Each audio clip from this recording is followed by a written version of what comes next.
इस वीडियो को बनाने का प्रयोजन किसी धर्म संप्रदाय विशेष पर चोट करना या किसी का दिल दुखाना या किसी की भावनाओं को आहत करना नहीं है, बल्कि हिंदू समाज में धार्मिक कुरीतियों और अंधविश्वासों के प्रति अपने समाज को सजग करना है, ताकि हमारे लोग ये देख और समझ सकें कि किस प्रकार हमें धर्म के नाम पर फंसाया जाता है, कैसे हम जन को लिंग और योनि पुजवा रहे हैं। ताकि ये सब चून-मंगों की गप्पे हैं जो धीरे धीरे करके लोगों के दिमाग में डाल दी गई हैं और लोग भी मूर्खतावश इसे अपने जीवन का हिस्सा बना चुके हैं। लेकिन लोग ये नहीं समझते कि हम पूजा कर भी किसकी रहे हैं। शिवलिंग, जो एक अंडाकार या गोलाकार पत्थर होता है, जिसे शिव के निराकार रूप का प्रतिनिधित्व माना जाता है, इसे शिव और शक्ति के मिलन का प्रतीक माना जाता है। कुछ लोग शिवलिंग को पुरुष जननांग का प्रतीक मानने से इनकार करते हैं, लेकिन ये एक उनकी गलतफहमी है। ये लिंग और योनि का ही स्वरूप है, जिसे भक्त लोग बड़े मन से पूजा करते हैं। लेकिन आपको यकीन नहीं होगा, क्योंकि हम हैं ही अंधे भक्त। हम एक कथा को जानेंगे जिसमें साफ साफ लिखा है शिव के लिंग की पूजा के बारे में। राजा दिलीप ने वशिष्ठ से प्रश्न किया, त्रिपुर दैत्य को मारने वाले 5 मुंह, 4 हाथ और 3 नेत्रों वाले त्रिशूलधारी शिव का पार्वती सहित गृहीत स्वरूप योनि लिंग कैसे हो गया? इस शंका का समाधान कीजिए। इस पर वशिष्ठ जी ने बताया कि एक बार मुनियों की बैठक में ही निश्चित हुआ कि इन तीनों देवताओं में से कौन सा देवता सत्व गुण वाला है, इसका निर्णय किया जावे। इसके लिए सबने भृगु ऋषि को नियत किया और उन्हें तीनों देवों ब्रह्मा, विष्णु और महादेव की परीक्षा लेने को भेजा। इस निश्चय के अनुसार भृगु ऋषि के शंकर के यहाँ जाने का वर्णन पुराणकार ने जो किया है, उसे मैं यहाँ पर बता देता हूँ। ऋषियों से विदा लेकर भृगु ऋषि कैलाश पर गए, जहाँ महादेव जी रहते थे। शंकर के द्वार पर पहुंचकर भृगु जी ने शूल धारण किए महारौद्र रूप नंदी को देखा। वे उससे बोले, मैं भृगु ब्राह्मण हूँ, शंकर जी को देखने या मिलने आया हूँ, अतः मेरे आने की बात शंकर जी से जाकर शीघ्र ही कह दो। नंदी उनके वचन सुनकर उनसे बोला कि शंकर जी एकांत में पार्वती के साथ क्रीड़ा या रमण कर रहे हैं, अतः तुम जीवित रहना चाहते हो तो यहाँ से तुरंत भाग जाओ। इस प्रकार नंदी की बात सुनकर भृगु जी वहीं शंकर के द्वार पर बैठ गए और बहुत दिनों तक बैठे रहे। बहुत दिन होने पर भी जब उनसे शंकर जी मिलने नहीं आए, तो अत्यंत क्रोधित होकर भृगु जी ने शंकर को शाप दिया कि तामस में फंसा हुआ शंकर मुझे नहीं जानता है, वो नष्ट हो जाएगा। नारी के साथ समागम में तल्लीन शंकर ने मेरा अपमान किया है, अतः उनका स्वरूप भी योनि लिंग हो जाएगा। शंकर के भक्त लोग जो लोक में भस्म, लिंग और हड्डी धारण करेंगे, वे सब घोर पाखंडी एवं वेद से बहिष्कृत होंगे। योनि लिंग स्वरूप के पूजा होने का कारण भृगु ऋषि का शाप है, जो उन्होंने शिव को पार्वती के साथ रमण में तल्लीन होने के कारण दिया था। शिवलिंग पूजा के द्वारा शिव की जो पूजा की जाती है, वो वास्तव में शिव और पार्वती की जननेंद्रियों की पूजा होती है, मतलब लिंग और योनि की। कितनी शर्म की बात है कि लोग वास्तविकता को न समझकर शिवलिंग पूजा के रूप में लिंग योनि को पूज रहे हैं। इसी संबंध में पौराणिक साहित्य में एक कथा आती है कि जगत में जो असंख्य शिवलिंग मिलते हैं, वो पैदा कैसे हुए। ये कथा भी देख लो। कभी भगवान अत्रि मुनि अपनी पत्नी अनुसुआ के साथ गंगा किनारे रहते थे। घोर तप करते हुए ब्रह्म के मध्य में मग्न रहते थे। वहां पर ब्रह्मा, विष्णु और महादेव अपनी अपनी सवारियों में बैठकर पहुंचे और उनसे सनातन श्रेष्ठ वचन बोले। उनकी बातों को सुनकर मुनि ने कोई उत्तर नहीं दिया और परमात्मा के ध्यान में तल्लीन रहे। भावों को देखकर तीनों देवता मुनि पत्नी अनुसुईया के समागम के लिए कहने लगे। अपनी उपस्थित इंद्रियों को हाथ में धारण किए हुए महादेव जी, विष्णु जी उसमें रस बढ़ाते हुए, ब्रह्मा जी कामदेव के प्रभाव से ज्ञान का लोप करते हुए मोहित होकर उसके बस में हो गए, आसक्त हो गए। हे मस्त आंखों वाली, हमें अपने साथ रति करने दे, वरना हम प्राणों को छोड़ते हैं, तेरी सर हत्या देंगे। पतिव्रता अनुसुआ उनके इन अशुभ वचनों को सुनकर कुछ न बोली और तीनों देवताओं के प्रति बड़ी क्रोधित हुई। काम से मोहित हुए इन देवताओं ने उसे बलपूर्वक पकड़ लिया। महादेव जी की माया से विमोहित होकर वे जबरदस्ती मैथुन की चेष्टा करने लगे। तब क्रोधित होकर अनुसुआ ने उनको शाप दे दिया, काम से विमोहित हुए तुम मेरे पुत्र बनोगे। महादेव की उपस्थित इंद्रिय, ब्रह्मा का एक बड़ा सर, विष्णु के चरण मनुष्यों के द्वारा सदैव पूजे जाया करेंगे और हे श्रेष्ठ देवताओं, तुम्हारी सदा खूब मजाक बना करेगी। पुराण के इस प्रमाण से स्पष्ट है कि अत्रि ऋषि के ब्रह्म के ध्यान में तल्लीन होने की अवस्था में अवसर पाकर गंगा के किनारे तीनों देवताओं ने बलपूर्वक पकड़कर उनकी सती साध्वी पत्नी अनुसुआ के साथ बलात्कार करने की कोशिश की थी। उस पर मुनि पत्नी ने शिवजी को लिंग की पूजा का शाप दिया था और तभी से शिवजी की उपस्तेंद्रिय की पूजा अनुसुईया के शाप के कारण प्रचलित हुई। जिसने इस संसार को बनाया, तपस्वी और हमेशा ध्यान में रहने वाले शिव बलात्कार करने तक पहुंच गए। पराई स्त्री को देखकर काम उत्तेजक हो गए।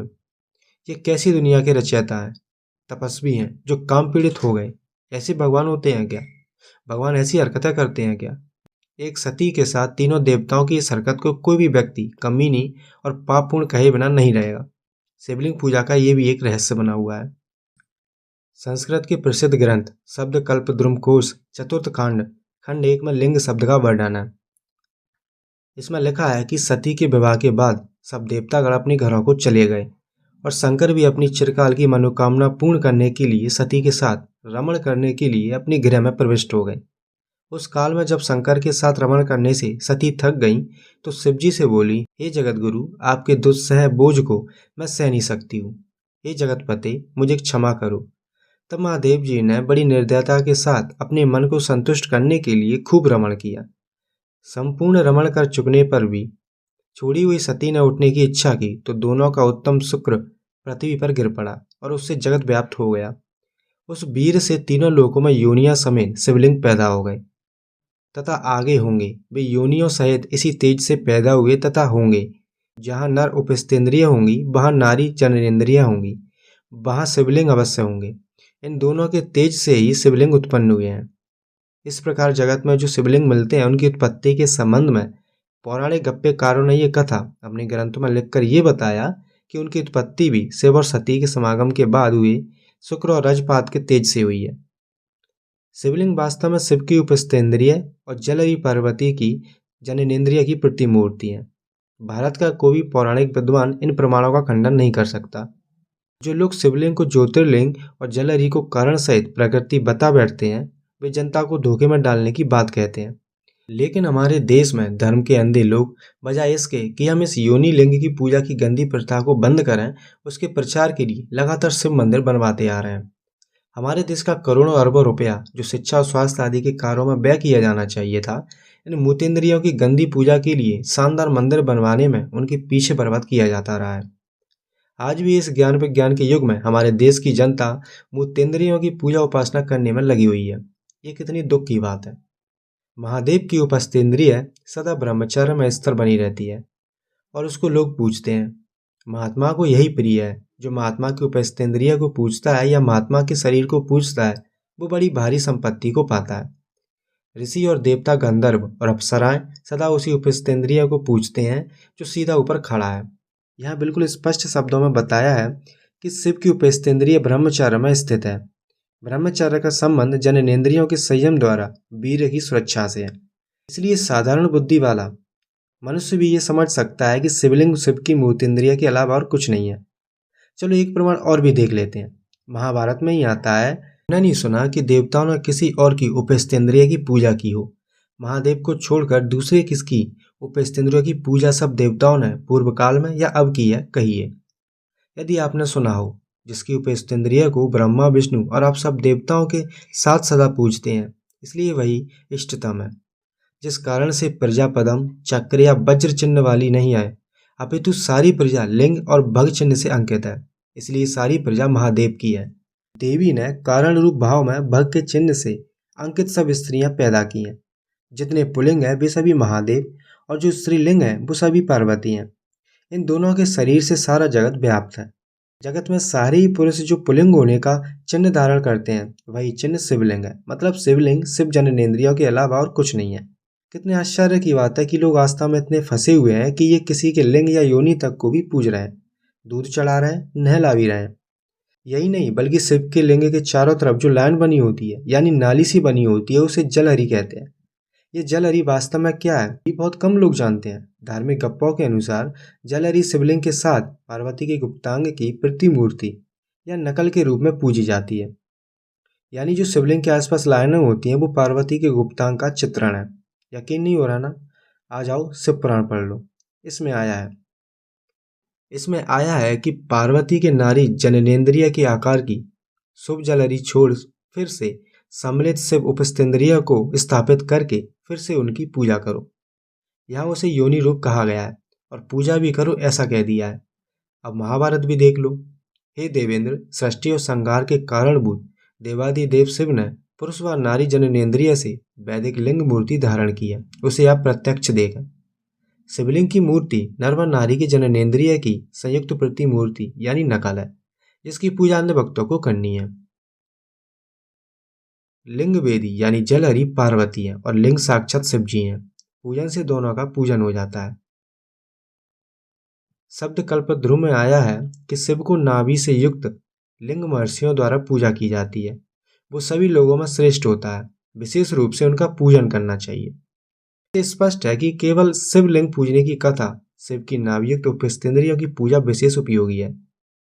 इन प्रमाणों से स्पष्ट हो जाता है कि शिवलिंग पूजा के रूप में नर और नारी की उपस्थेंद्रिय शिवलिंग और जलहरी के रूप में मंदिरों में पूजी जाती है। यानी लोग जो मंदिर में जाकर शिवलिंग पर दूध चढ़ाते हैं, पानी डालते हैं, वो कोई शिवलिंग नहीं है, बल्कि शिव का लिंग और पार्वती की योनि का ही प्रतिरूप है।